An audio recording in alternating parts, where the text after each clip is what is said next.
It's me, and let's go!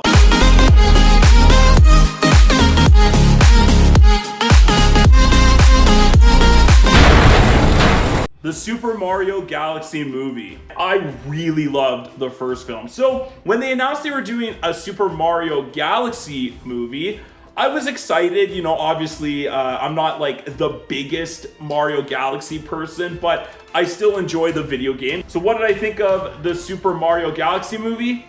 It was good. It was fine. You know what fine stands for, don't you? Freaked out, insecure, neurotic, and emotional. Good.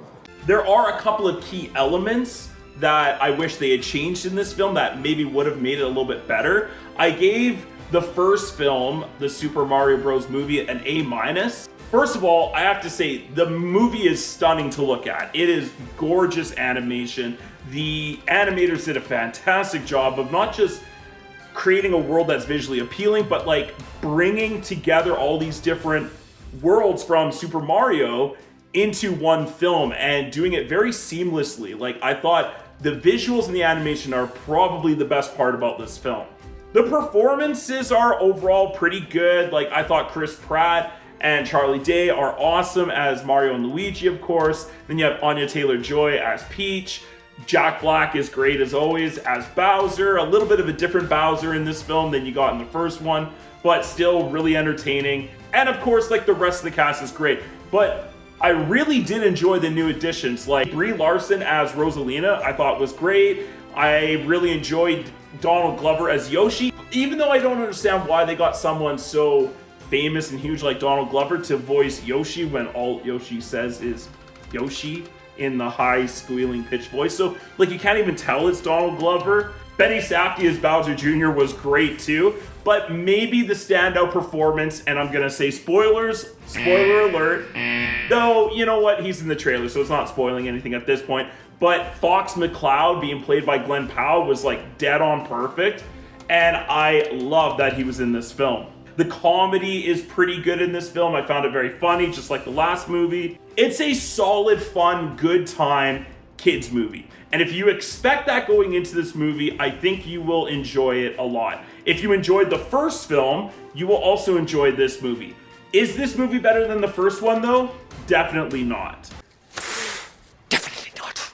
And I would say it's actually significantly not as good as the first. I think the first actually really impressed me with what they were able to do with a Mario storyline. And even though, yeah, the story is a bit thin at times, what they did build with it was really good.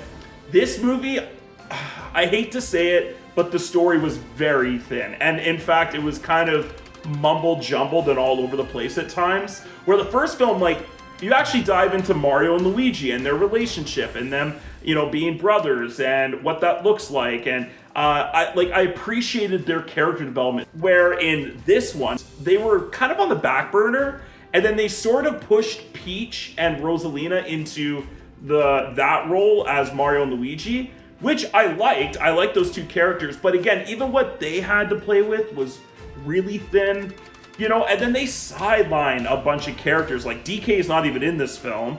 Yoshi is okay, but I felt like they could have done a lot more with Yoshi. Bowser and Bowser Jr.'s relationship, while funny at times, was very lacking, and just they could have done a lot more with those characters. Instead, what they did is they decided to do fan service for this movie, and they just loaded in as many references to other Mario games and movies and media and things like that, and just kind of shoved it into this movie as quickly as possible. And so the movie moves at a really fast pace, like the pacing is really strong, but there's not a lot of substance to this movie. And I get it, there's people out there who are like, well, it's a Mario movie, you don't need much substance. Yeah, but you still need like a cohesive story. You still need a conflict to last more than 1 minute. And, you know, like, there's so many times in this movie where there's something happening to the characters, or there's something that they need to overcome, and then they overcome it and they go on to the next thing. And there's just not a lot of struggle and emotional stakes in this movie. Where, like, even in the first film, there isn't a ton of it, but there's enough that it allows you to be grounded to these characters. Like, I think of the moment where Mario's about to get engulfed by those flames, and he's saved by Luigi with the steel plate from the sewer, and Luigi saves his life, like, and he says, you know, as long as we're together, no one can hurt us. Like, I love that part, and it was like emotional, and it kind of gave me like goosebumps, and I was like excited. This film just kind of went by, and literally when the credits rolled, I kind of looked around at everyone who was sitting around me, and I was like, that was it? That's it? Wow. Okay, because the movie is so heavy on the action, heavy on just keeping kids entertained for, you know, every 30 seconds, something new's got to happen.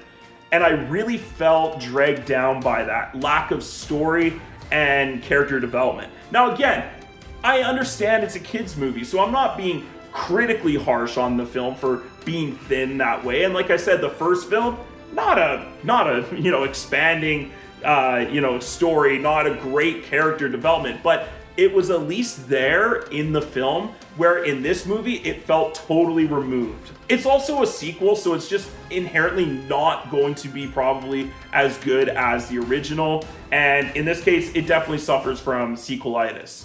But one thing that they did ruin was the fact that Fox McCloud is in this film. Why did they put Fox in the marketing campaign for this film? It would have been an amazing moment when in the theater you discover for the first time that Fox is in this movie. You're like, oh my god, there's gonna be a Super Smash Bros. Movie. Like, yes! Yes! Why are we ruining the surprises for the audience members? That is ridiculous. Because in the movie, when it happens, when Fox first shows up, I said this would have been really exciting if I hadn't known about this. But ultimately, I still had a really great time. Was it a bad film? Absolutely not. I had a great time. But was it an amazing animated film like the first one? No, I don't think it quite lived up to the first film. So ultimately, I'm going to go ahead and give the Super Mario Galaxy movie a B. Thanks for watching, everyone. If you like this video, make sure you click that like button and subscribe to my channel for more content. Also, comment down below, what did you think of the Super Mario Galaxy movie? Were you a fan of this one? Did you like this one even better than the original? Come back and check out some other movie reviews, such as Zootopia 2 and How to Make a Killing. Thanks for watching, everyone. Have a great day, and we'll see you on the next film.